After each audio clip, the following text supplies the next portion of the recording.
Well, thank you, Chair. And through you to the Minister, I just want to reflect on the fact that in some of the responses I've heard you talking about efficiencies of services, and I appreciate that.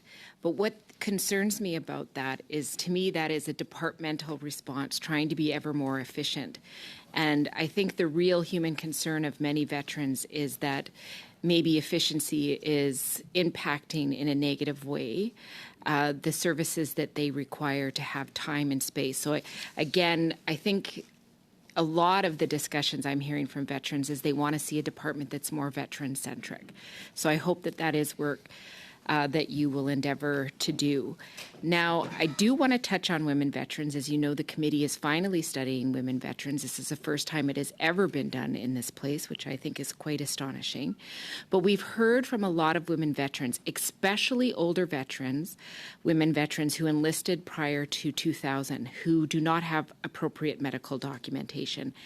And the reason is because they were really new, and the pressure to not stand out, to be quiet and not bring forward issues because they were concerned about harassment, bullying, and other activities that were intimidating, and also, of course, the sad history of our forces in terms of sexual misconduct. The gap has been acknowledged by both DND and CAF. And so I am really curious about how this is going to be addressed, because so many women veterans are not getting the benefits they deserve because they simply do not have the medical documentation at no fault of their own. Retired Captain Louis Sue is here from the Navy, and I apologize if I mispronounced her last name.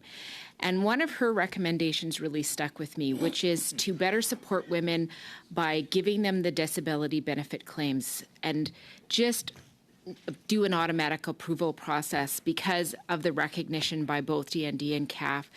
This would make such a big difference for these women who are often put in a place where they have to fight so often.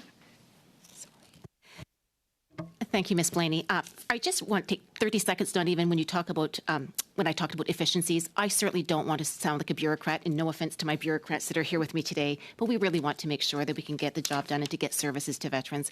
I'll just use one example, and I think perhaps it was even the committee that had made this recommendation. When people are applying for mental health benefits, to make sure that they get approved right away without any delays, to me, that's what we talk about when I talk about efficiencies, is streamlining those types of processes.